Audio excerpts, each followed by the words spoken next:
Agartala municipality office এবং MIFC office, Netaji Chowmuhani PWD অফিসে কিছু অবাঞ্ছিত লোকের আনাগোনা চলছে এবং তারা টেন্ডারের যে বিভিন্ন কাজকর্ম আছে সেসব ব্যাপারে তারা ইন্টারফেয়ার করতে চাইছে।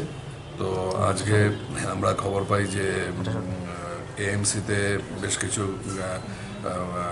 গ্যাদারিং হয়েছিল। তো তখন ওখানে আমরা যাওয়ার পরে এরা সরে যায়।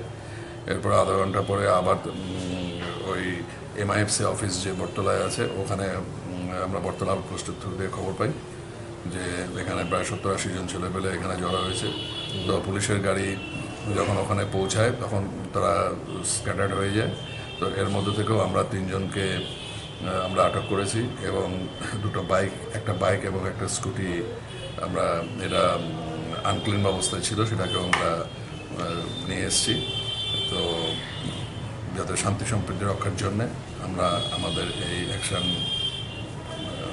চলছে এবং এটা আগামী দিনেও জারি থাকবে। নেগোসিয়েশনের জন্য একটা গোষ্ঠী তৈরি হয়েছে আগরতলা শহরে, এদের বিরুদ্ধে কি আপনাদের অভিযান জারি থাকবে? নেগোসিয়েশন আছে কিনা জানি না, এটা পরে তদন্তে বোঝা যাবে। তবে একটা অফিসের সামনে এতগুলো ছেলেপেলে কী কারণে দাঁড়িয়ে রয়েছে তো সেটার ব্যাপারে আমরা এবং এখানে মানে কোনো এরকম যাতে অশান্তি তৈরি না হয়, কোনো রকম বড় ক্রাইম না হয়, তার জন্যই আমাদের এই অভিযান। কজনকে আটকেছে? আমরা 3 জনকে আটক করেছি। নামগুলো? নাম হচ্ছে একজন হচ্ছে রাজদীপ দেবনাথ, একজন আশিক মিয়া আর একজন আলমগীর হোসেন।